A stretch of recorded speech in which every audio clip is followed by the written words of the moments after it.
The information provided in this podcast is educational and not intended to diagnose or treat medical conditions. Dr. Doni Wilson struggled for decades to solve her numerous health issues and heal her body. But with focused determination, she healed herself. And in doing so, she discovered the Dr. Doni Stress Recovery Protocol. On this show, you're going to hear from doctors, nutritionists, and experts, along with Dr. Doni, who will give practical advice and wisdom to help heal your body. This is how humans heal. I'm excited to introduce you to Dr. Day Jones. She's a naturopathic doctor and expert in gratitude, here to teach us all the benefits of gratitude today. Thank you so much for joining me. Thank you for having me. I'm very excited to be with you, Doni. It's so good. It's always good to get to catch up and talk with you. Please share, what inspired you to do what you do and to help people to understand the benefits of gratitude? So what inspired me to become a naturopathic doctor was I was working, and it's also kind of what inspired me to do gratitude too.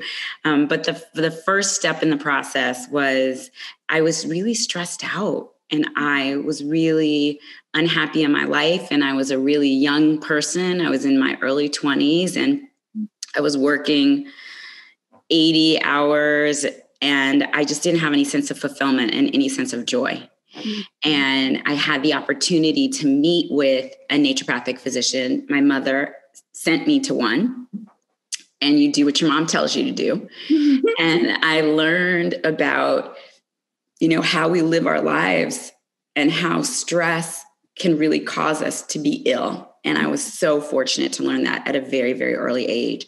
And I fell in love with that idea of learning how to balance my life. I was a happier person. My health wasn't bad. I didn't have any severe health issues, but I had a lot of little ones. And if I hadn't taken care of them, they would have turned into much bigger issues and problems. Mm-hmm. And so that's how I started my journey for naturopathic medicine. Mm-hmm. And then kind of fast forward. So now I have some tools because I'm a doctor and I'm helping other people and they're getting better and I'm getting busier and I'm taking care of my grandmother and I'm starting to feel stressed out. And then I'm starting to get sick because I am putting myself last instead of putting myself first. Mm-hmm. So that I can have energy to show up for all the people and things that are important to me. And my church does meditations and does mindfulness. And I started to get involved with that process. And it helped me, again, to rebalance myself. And that in mindfulness practices, which are being in the present moment, oftentimes in the present moment, everything is fine. We're thinking about the past. We're thinking about the future. We're getting anxiety and depression and stressed out and stress hormones flowing through our bodies. But in the present moment, we're usually just fine. And if we can observe that moment without having judgment about it, then you can find a sense of peace and calm. Mm-hmm. And gratitude can really flow from that place and space of focusing on the present moment and the things that we do have instead of worrying or stressing over the things that we don't have. And so I started to build this process of gratitude and sharing it with all of my practice members. Mm-hmm. To give them a sense of calm and to reduce their stress hormones. And I know that you spend so much time talking to people about how stress is a negative influence on our mind and body, that I know that anyone who's listening to you and listening to this, they're falling right in with all the things that you share. Oh, it's so true. And I love how you're sharing how you were inspired from your own journey and then felt like you wanted to then share that with your patients. And I think that's, not something that all practitioners do, and so I think that alone is really inspiring, just that you were open-hearted and wanting so much to help people that you want to share what's helped you. Yes. And in terms of stress, I mean, let's touch on that a little bit too, in terms of, as you mentioned, it's been associated with so many different health issues, from digestive issues to anxiety and depression to heart disease and diabetes and dementia. I mean, the studies are everywhere. And so when we can look at it from that perspective, in some ways, just like you're talking about with being in the present moment, if we look at stress from a kind of a negative viewpoint, it becomes more stressful. We're like, oh my gosh, stress causes these negative things. But when we can, in some ways, tweak that and have a look at the other side of the coin, so to speak, and almost look at stress from a attitude of gratitude, what can stress show us and teach us? Yes. Is that we can take steps to and do things on a daily basis to help our bodies be resilient to stress. Yes. So that's really, I think, where you're coming from, and exactly. Where I like to, encourage people too, is to say, hey, instead of being, worrying about the past or the future, what can we do in the present moment to help ourselves take care of ourselves? As you said so eloquently, like, we're not going to be able to take care of the people we love, or if we're not able to take care of ourselves. And creating a daily practice of self-care is so important. But I'm sure you see this too, that it can be challenging for people to choose that. For some of the messages and beliefs we were taught, and conditioned to believe that's not something we're supposed to do. We're supposed to be, that taking care of ourselves is selfish, or having time to even, it seems odd, right? To even taking time to feel grateful is selfish. It's like, no, that's when sometimes we can start to realize that these beliefs don't really match up. We have to, right? We have to get to the bottom of it and shift some of those beliefs. But tell me more what your experience is with those beliefs that stop us from giving ourselves what we need. Yeah. So it's interesting. About 12 years ago, my grandmother, Grammy, was 96 years old. Wow. And I had the opportunity to take care of her, to move into her home and take care of her so she would not have to go to a nursing home. And I love my Grammy, and I wouldn't change that opportunity at all.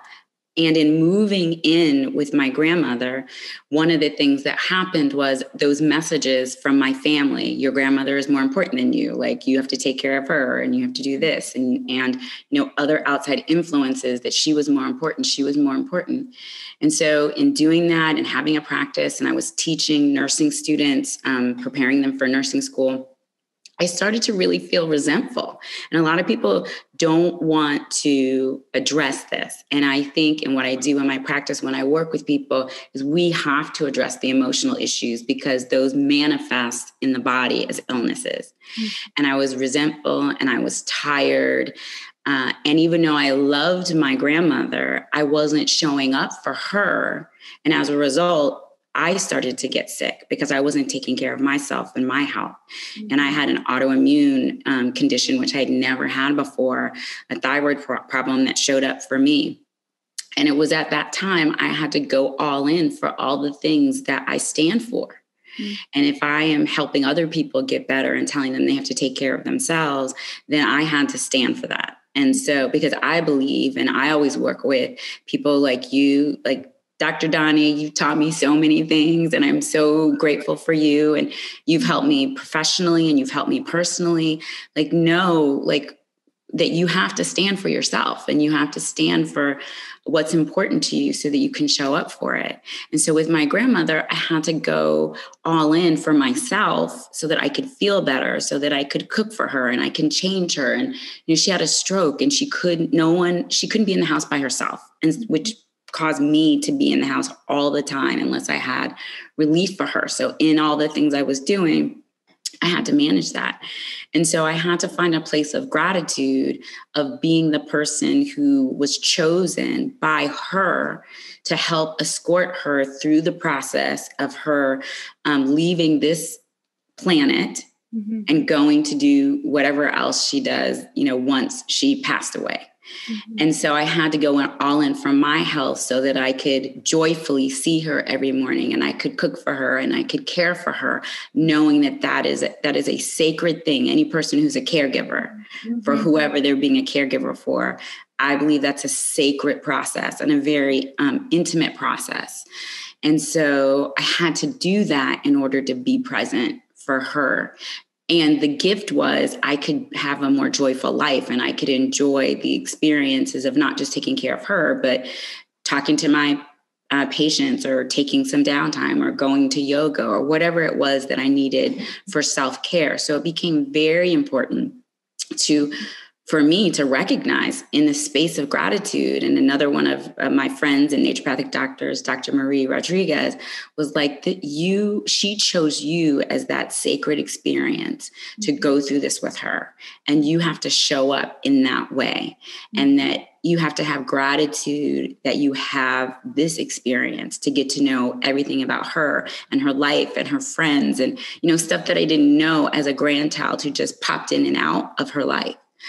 And that's where it becomes important to understand gratitude is an experience that cannot happen without some type of hardship or some type of issue or problem first, right? Because if everything was great all the time, we wouldn't actually... No contrast. Exactly. That's such a good point. And I think that in terms of gratitude, a lot of times people think that it's, great, feeling grateful for the good stuff. Of course, we're grateful for the good stuff that happens and the gifts that show up. But I think you're making a really good point that it's also about noticing the things that at first seem really difficult and stressful, that finding a way to see the gratitude in those experiences really has a profound shift that it creates in us. Yeah. And I think that this year, one of the reasons I've had this, I created this in 2016, and I made a book, like a booklet, because people are online all the time. And I thought it might be nice to have people come offline for a second, because people are getting, zoomed out and meetinged out and, all of that. However, the reason why I thought about doing this in 2016 is that I had some really good experiences. And the first couple of pages talk about how connected I feel with a lot of my classmates from my undergraduate school. And I got a chance to spend time with them. And I always spend time with them. And I feel really loved when I'm around them. And I felt such gratitude for them. And part of the reason why that had happened is that connection point, again, happened after my grandmother passed away. A couple of my friends are like, you need to come back to homecoming. You need to get loved up. We're all going to be there. And this is going to give you an experience. So I had the contrast of a negative experience, or maybe it's a diagnosis that someone has, or, something like that. And you feel in that moment like, oh my gosh, there's some despair here, or maybe there's some hopelessness here, or I don't know how I'm going to, overcome this. And then in those times are the places where gratitude lifts you out of the place to know that you have something, there's something bigger and better for you. And so those teach us, like you said in the beginning of this conversation, that these negative experiences or the symptoms that we have when we're feeling stressed out and where we can't sleep, or we're having hot flashes and night sweats, or whatever it is that we're having, for all the people that I work with, those are some examples, that it's there to teach us that our life is not in balance. And that we have to look at that as our teacher, and then find gratitude that we have the opportunity to shift our lives so our lives can be better in all kinds of ways. And I think that it's not just about physical symptoms, but also having gratitude there are studies that people who have heart disease and who have gratitude journals, that they heal faster from their procedures, and it boosts our immune system. So in a time where people are feeling like, what can I do? I'm afraid about this virus. It's, what if it takes me out? Gratitude is an opportunity, and along with proper diet, like all the things we teach people, along with proper diet and making sure you're getting enough sleep and exercise, that there has to be a mental, emotional component, because what I'm known for is treating the whole person, right? And making sure that they're making themselves a priority so that they can show up for their families and their projects and the books that they want to write and the organizations that they want to start. That happens from self-care.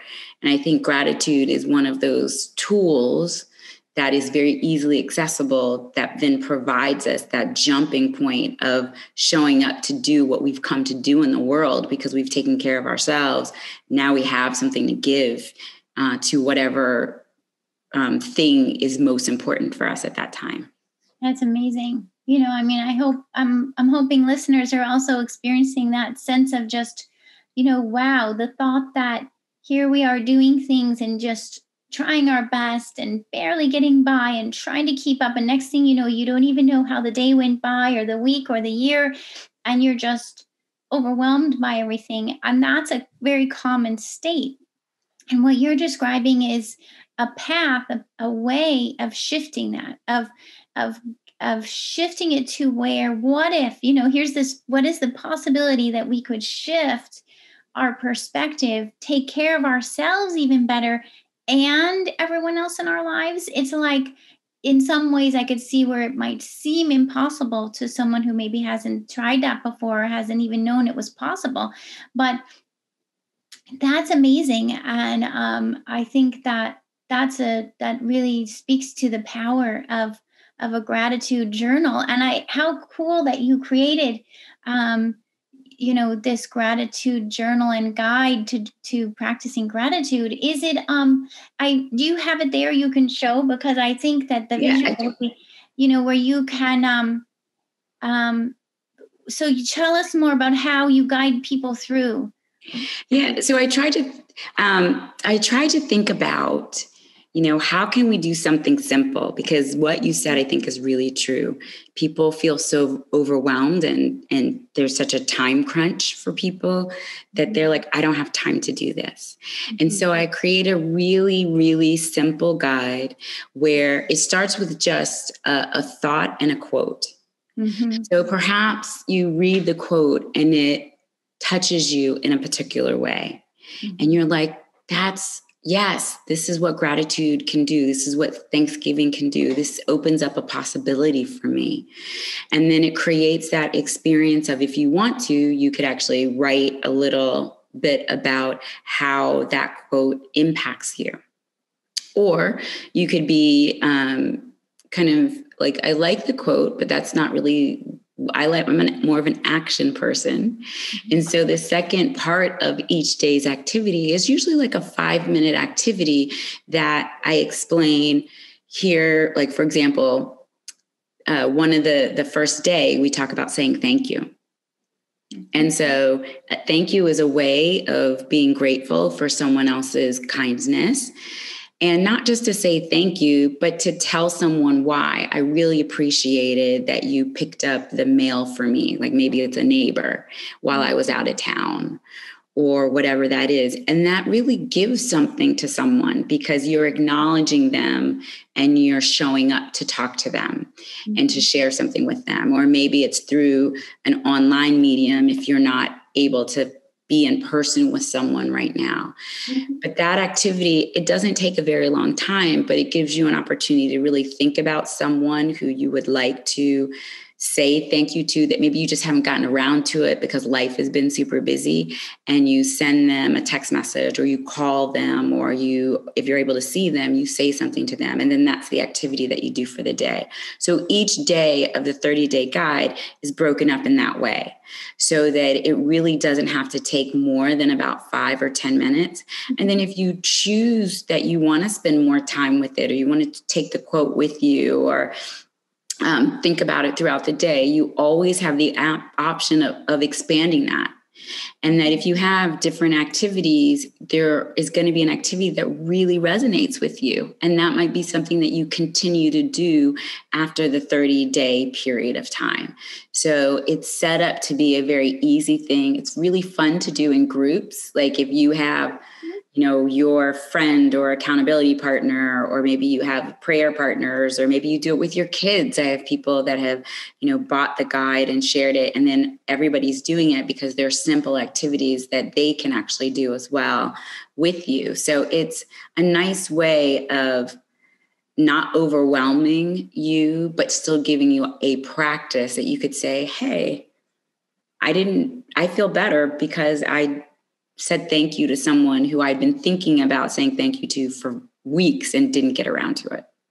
Something a lot of people don't know is that too much stress can actually create an abundance of health problems like high blood pressure, high blood sugar, anxiety, migraines, insomnia, even fertility issues. This is because high stress puts your adrenal glands on overload. They release cortisol and adrenaline, which controls your digestion, hormones, immune system, energy, focus, and even your emotional response. So how can you beat stress when you don't know where to start? That's why we have a free 7-day stress reset program.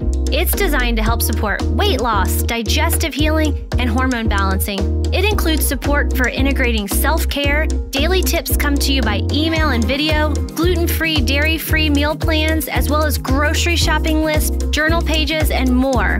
This free program will help you beat stress and put you on the path to wholeness in your body. Get your plan now for free at drdoni.com. That's so cool. And we'll definitely provide information about how people can get your gratitude guide. And I wanted to mention that in some of reviewing the research about gratitude, I saw that there's some studies that say that first of all, that you can experience gratitude just in your own mind. You can say it verbally.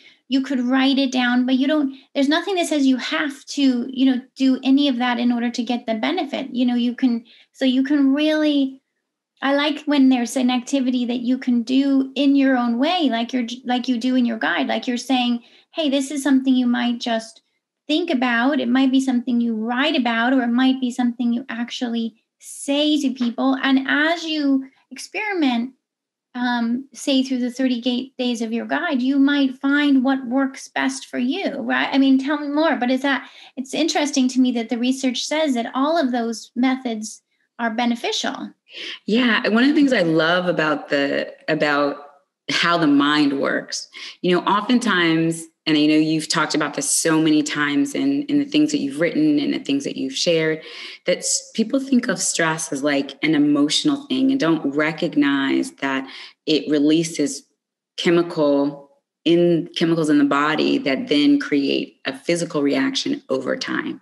Yeah. And one of the cool things about the mind is that if you just sit in your own space of feeling grateful, and there's a lot of research from Heart Math, which is, I love them. And they talk about how it really can change your health just by being with yourself. Mm-hmm. And then if you then share the experience, you choose to, you don't have to, but if you choose to share the experience with someone else, then in your brain, it releases these, loving chemicals, these endorphins, and you experience it because you had an act of kindness and gratitude for someone. And the person who receives the kind act, their endorphins also get released. So now their chemicals of, kindness and love start floating around in their body as well. Mm-hmm. And the thing that's even more amazing is if someone witnesses the experience of the kind act, they then can also get endorphins releasing in their bodies. So to just, really understand that just doing something for yourself can change your health. But again, if you show up by example and you help someone else, now you're improving your health you're showing up and helping them improve their health. And then if someone hears the story, recognizes it, sees it, then it's actually impacting them as well. So it goes back to what I talk about all the time, that when you put yourself first, and I will say that women are particularly bad at this. So, or have been conditioned more that we can't put ourselves first. And so I will say a special shout out to women that as we put ourselves first, it's not a selfish thing. It creates the stamina that you need to be able to show up for all the other people that are important in your life. And gratitude is one way of doing that, and doing that in 5 minutes may feel safer for you than going and saying, I'm going to spend a day at the spa, or I'm going to spend the money to go to the spa, or I'm going to spend an hour at the gym, or getting a massage, or depending on what's available and open for people right now. A lot of times people feel guilty, and women in particular, for doing those kinds of things. So if that's not where you are, start with just a little bit of gratitude, and gratitude just for yourself, and notice how it changes your perspective, gives you more energy, gives you 5 more minutes to do something for your health, to remember to eat in a healthier way, to remember to exercise a little bit more. So it really plays into one of the tools that we use in naturopathic medicine. So we have to think about all of the tools that we use together, and it's one of the tools that can help you then get to one of the other tools that may seem a little outside of your reach when you're feeling a little bit better and you have a little bit more energy. And so it builds on itself. Mm-hmm. And that's what I want people to understand. And when I work with all the people that I work with, it's why I put a component in about, I'm not going to say meditation, because people sometimes that's too big a start. But gratitude seems to be a really nice place to start for self-care and emotional support and kind of mental relaxation of the stresses that show up in life. I love that. I love that I think I agree with you that it can be a great starting place that feels doable. And then it creates an expansion that gives you space to take next steps. And I love how you were, talking about, of course, the main stress hormone of cortisol, and how that's what causes a lot of the negative health effects of stress.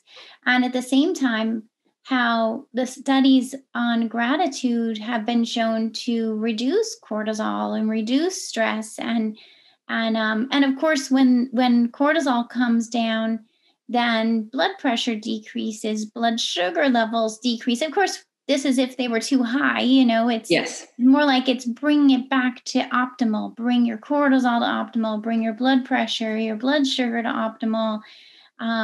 It's really a long list of what has been studied for gratitude, from decreasing anxiety and depression to helping the brain to heal even. I mean, maybe if you want to share some of those effects that you've seen too. Yeah, I think that, a lot of people, so I often work with people just like with similar symptoms of what you're talking about. So whether it's weight, issues that they're having, or they're having blood pressure or cholesterol or blood sugars, which I do a lot.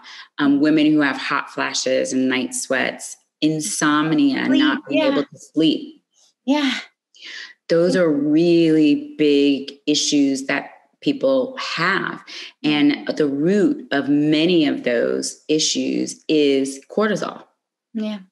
So what ends up happening is, when they balance cortisol, when we're able to balance our cortisol, we feel better because we're not having our body just being inundated with hormonal imbalance. Mm-hmm. So basically, most of the women and men that I work with, but I work with women more, don't realize that they're having a hormonal imbalance. Mm-hmm. So when they start having, participating in gratitude, and after a few weeks, their digestive symptoms are better. And they're really surprised about that. Well, cortisol is playing a role in preventing our digestive system from doing its normal, everyday, optimal processing, like you said. And so spending time with gratitude, breathing, meditation, those other pieces reduce the cortisol, and then a lot of digestive issues begin to start to shift. Now, I'm not saying that it's 100% gone, because there are other tools we have to use, but it starts to shift that process. People that have anxiety report that they start to have less anxiety because of what you said before. Like cortisol actually plays a role in that. People that have sleep disturbances because their minds are already racing, about all the things that they're worried or concerned that they don't have. Gratitude then reminds them and balances all the things that they actually have, instead of focusing on the things that they don't have. Mm-hmm. So then when the mind's not racing as much, sleep becomes an easier thing to come by. Mm-hmm. A lot of people, when I speak about women and hot flashes and night sweats, they assume that those are the female hormones, but really it's often an imbalance in our cortisol levels that then create those. And so I have women that are too young for perimenopause, thinking they're in perimenopause and thinking that it's their female hormones, when really it's the amount of stress that they are under, which is creating that.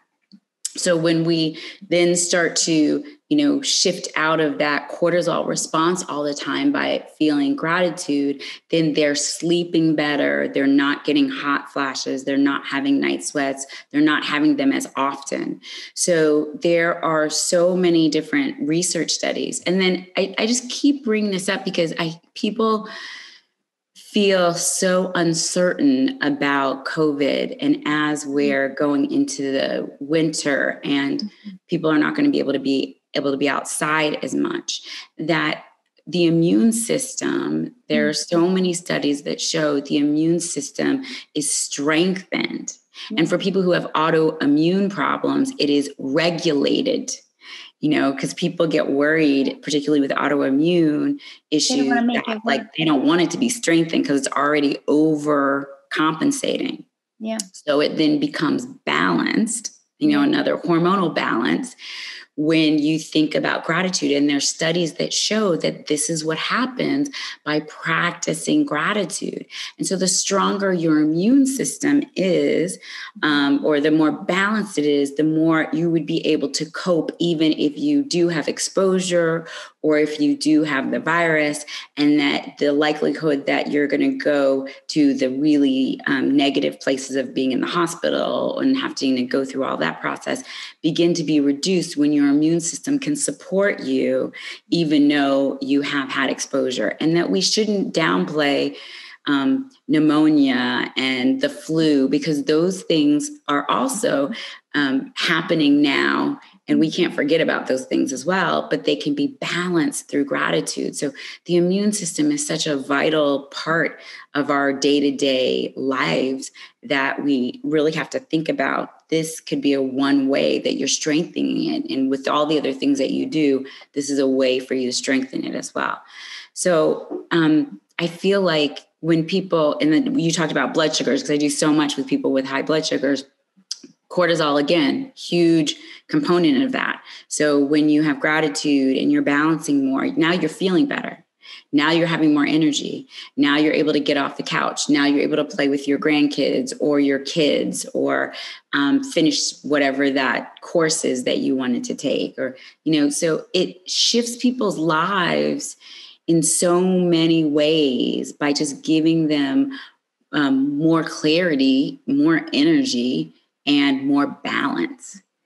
That's amazing. It really is. And through this, you've really had me also thinking about my mom, who's 78 years old, and she had a stroke 2 weeks ago. Oh. And she's recovering, and she's coming out of rehab probably tomorrow. Good. But what she and I have been talking about is, and what I've been talking about with her doctors, is that the stroke really was caused by stress and not taking care of herself, not taking time to take care of herself in simple ways, like even just getting good, healthy food for herself, or and certainly I presume she wasn't practicing gratitude. She had recently moved her home and she was stressed about packing and unpacking and everything that was involved in that. Yeah. And I just share that because if any of you can learn from my mom's experience, which was that if you find yourself in a situation where sometimes we're so stressed and we don't even realize how stressed we are. We perceive that there's no other possibility. And so if you find yourself in that situation, to really, or put it in your mind as a note, that if in the future you find yourself so stressed, just trying to get through it, sometimes we say to ourselves, I just have to get through this period of time and then I'll get to relax, and the thing is that's exactly when stress can do something like cause a stroke, like it did to my mom. Yeah. And she just messaged me last night and said, she's more motivated than ever to be, taking her supplements and making sure she gets her exercise and her healthy foods, because she, on the other side of the stroke, she's able to see. And in some ways, I'll ask her, but I'm thinking that she could even potentially say that she feels grateful for learning this lesson, for learning that if we don't take good care of ourselves, that's when it could even be something that could risk our lives. Yes. And it's that profound, so just to share that that stress can have that effect, and then gratitude can be kind of the antidote to stress, right? So healing. So first of all, please send love to your mom, and know that she will be in my thoughts and prayers, that she continues her healing process. And I'm happy to say that she has you to, if she chooses to listen, because sometimes our parents don't want to listen to the children, even though we have expertise that they don't have. I'm just speaking for myself. Very true. It's and I think it's so common, right? That it's sometimes hard to find a voice we can listen to, but it's, thank you for your wishes. And I'm going to send her your book, your gratitude guide, because I feel like it gives me goosebumps, just the thought of if everybody went through your 30-day gratitude process, what kind of changes could happen for people and in the world in general. And so I just want to thank you for creating it. I mean, that must have taken you a lot of time and energy, and I know you did it out of love.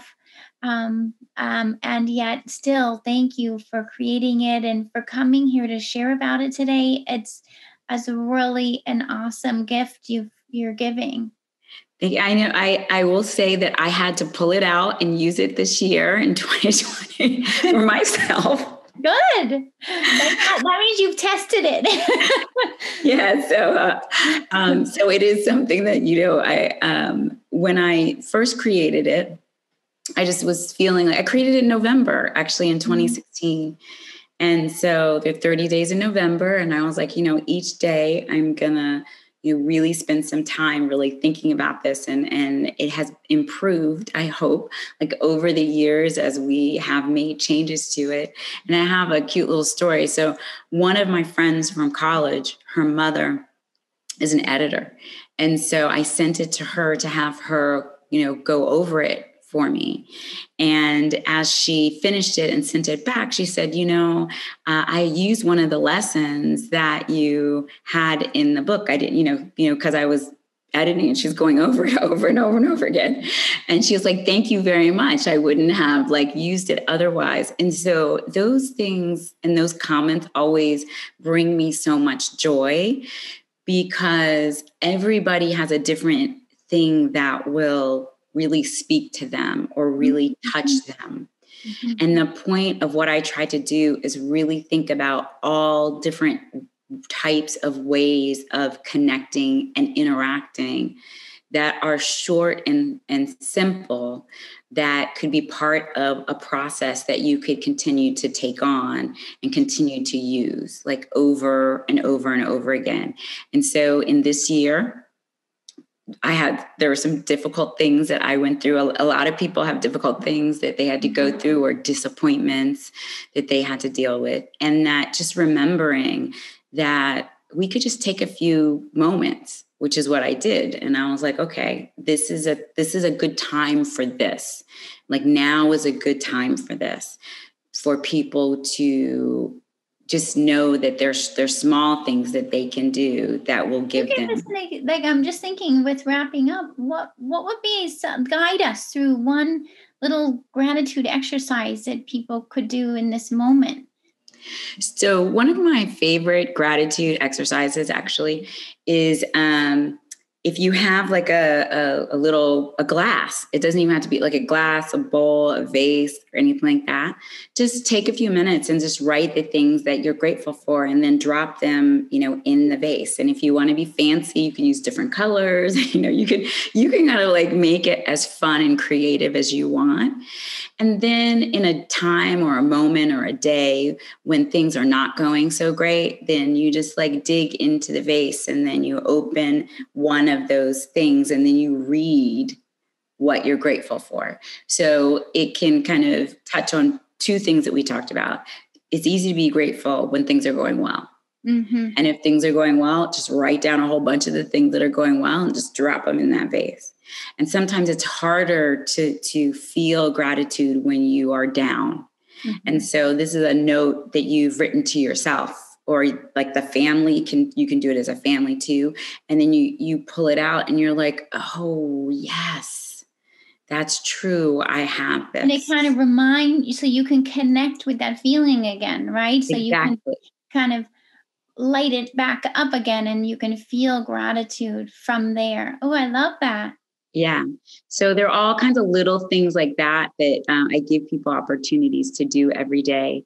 And that I am grateful that I have had time to talk to you and to be able to see your beautiful face. And thank you for everything that you do to teach people in very simple ways that there are things that they can do to improve their health, and they can feel empowered about their health. I know that is so important to me and all the people that I work with all over the country, to help them to know that, particularly in this time, you can be empowered and you can be inspired, and that your health is the most important thing. So having a mentor or a coach, like what we do with all of our practice members, is really sometimes very important, to just know that you don't have to do all of this on your own, and that helping you set up a plan, which is what I do with people, so that they have actionable steps that they can do over time, I think is so important right now. I think people need to feel empowered. They need to know that there are things that they can do. They need to know that they can have gratitude, even though it seems like everything is kind of topsy-turvy in this world. And so I am always here to provide that, whether it's this book or like an online course or like a one-on-one. And I know that that's what you're doing with your podcast and with all the articles that you write and the programs that you create. So people don't have to be alone. You just have to feel like you can connect with someone who understands what's going on with you, and that they can support you and help you find a plan, so you don't have to do it by yourself. And so I'm grateful for everything that you do to let people know they don't have to be alone in the process of health and healing.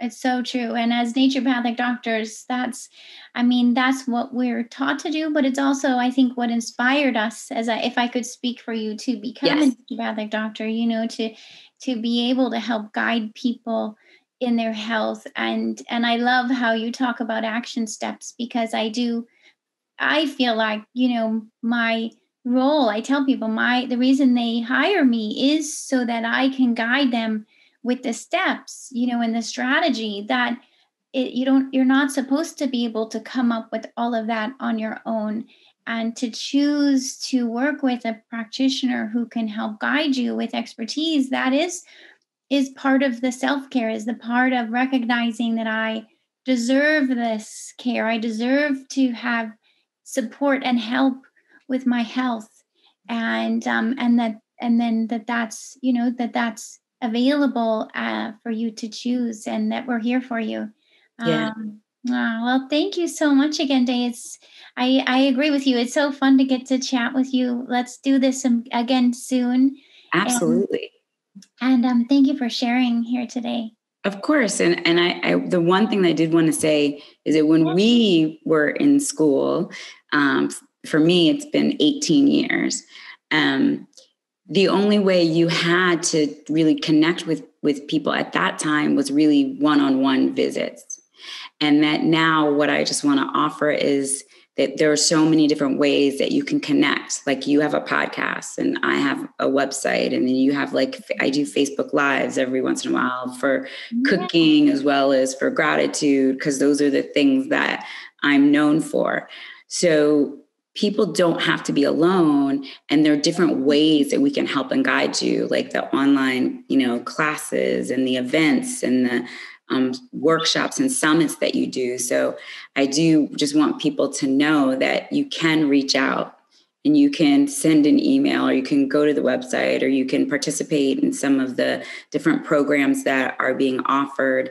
And I try to make sure that people know when we're doing the things that we're doing, and invite them to join in, like whenever they can. So I think that's also helpful now when people aren't able to do as much one-on-one, or don't feel safe doing, one-on-one work. So no, it's such a good point. I mean, the ability to do virtual connections, just like you and I are here, but video, phone, Facebook, and other platforms where we can do videos and so on. It's to be able to know that you don't have to be, even though you're trying to maybe have your own safe space in terms of avoiding virus, you don't have to avoid human connection and support at the same time. And I'm definitely going to be sharing links to your website, but you could also say verbally, tell us the best way to find you online. Yeah, so the best way to find me online is actually go to my website, which is healthydays.com, and it's DAES because my name is Dr. Day. So it's healthydays.com. And I'm on Instagram, and I see you on Instagram, so I know that you're there too. And Facebook, we do Facebook Lives probably like once a week or once every 2 weeks. I'll do something on some particular topic, which again, just Facebook.com, Healthy Days. Yeah. So there are absolute ways to kind of get in contact. And I do have video courses and other things. But if you go to Healthy Days, you can see where all that stuff is. So yes, absolutely. And I do individual consults too, virtually, just like you do. Yeah. Yeah, that's the thing. We can, it doesn't, just because we're virtual doesn't have to stop people from getting care from wherever. That's the thing. You don't even have to be a mile away. You could be anywhere and be accessing this support, whether it's, free resources or I have a ton of those, or a program or one-on-one. So that's wonderful. Thank you for mentioning that, because I do think that for some people that is a new concept. It is new. Of like, oh my gosh, and of course we want to be mindful of like computer use and phone use, but at the same time, if you're going to be on your phone or computer, might as well be accessing information that's going to be supportive of your health.